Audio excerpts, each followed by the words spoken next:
Zahvaljujem potpredsjedniče, uvažena pravobraniteljice.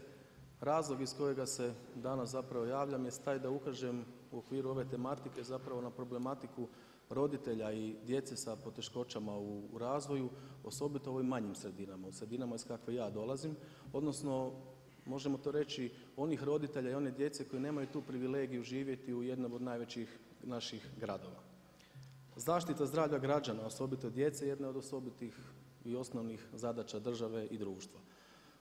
Baš zbog toga i porazna činjenica koja je dobivena iz centara, županijskih centara za socijalnu skrb, da je samo 40% djece sa najtežim oblicima invaliditeta obuhvaćeno jednim od okvira usluga, riječ je o djeci do 7 godina.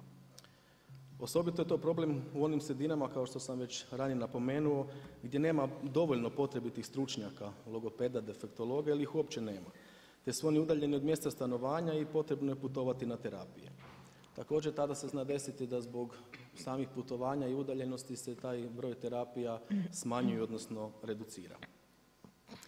No da ne trošim vrijeme sa opće poznatim činjenicama, dozvolite mi da vam na primjeru iz svakodnevnog života pokušam dočarati kako to izgleda i sa kakvim se problemima susreću roditelji djece s teškoćama u razvoju.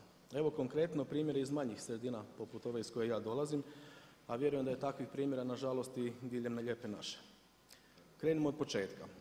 Svima nam je poznato da je rješenje o invalidnosti osnovni zapravo temelj za ostvarivanje brojnih prava koji iz toga proizlaze, kako za djecu, tako i za roditelje.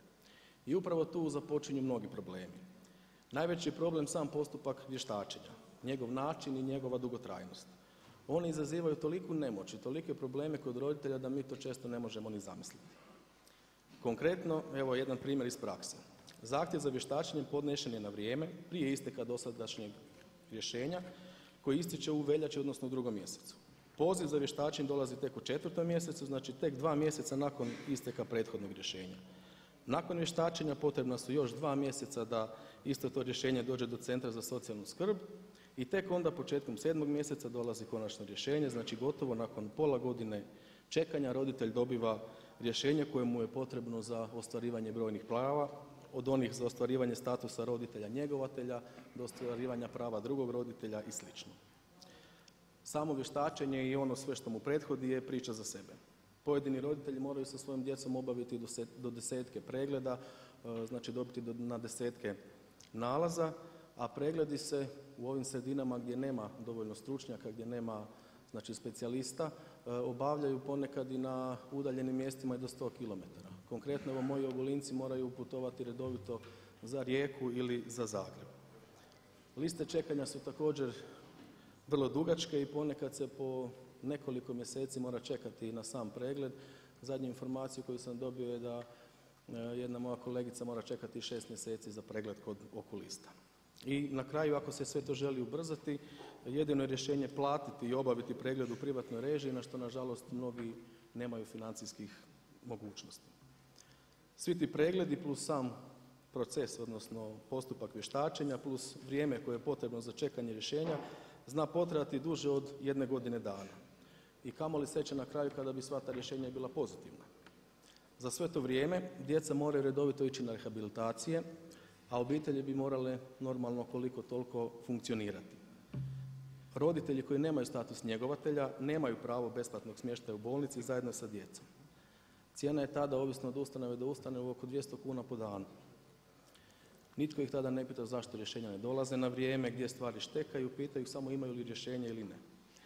I ono što je najžalosnije što se tada dešava, da dio roditelja odustaje zbog tih rehabilitacija koje su toj djeci toliko potrebne, isključivo zato što nemaju financijskih mogućnosti da sve to poprate. Neosporne činjenice su da imamo i razrađenu zakonsku regulativu, da imamo mrežu centara za socijalnu skrb i zdravstvene ustanove i da u većini slučajeva roditelji djece s teškoćama u razvoju na kraju i ostvare svoja prava. Ali ono što je nužno je da ta svoja prava ostvare na vrijeme. Jer mislim da nema isprike da kada čekaju 1 dan, a kamoli nekad i do godine dana. Da ne bi bilo zabune, pozdravljam i podržavam vaš rad i ovo nikako nije kritika vama. Dapače, pohvaljujem i što ste u svome izvješću za 2016. godinu naglasili problem samoga vještačenja i sve one probleme koji djeci s teškoćama i roditeljima proizlaze iz toga.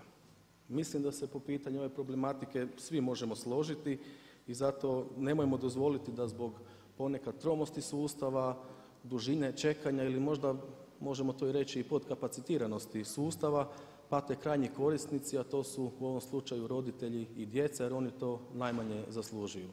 I vjerujte mi na kraju da uza sve te nedaće i probleme s kojima se oni nose ponekad im još teže padaju problemi zbog sporosti, tromosti i birokracije. Hvala lijepo.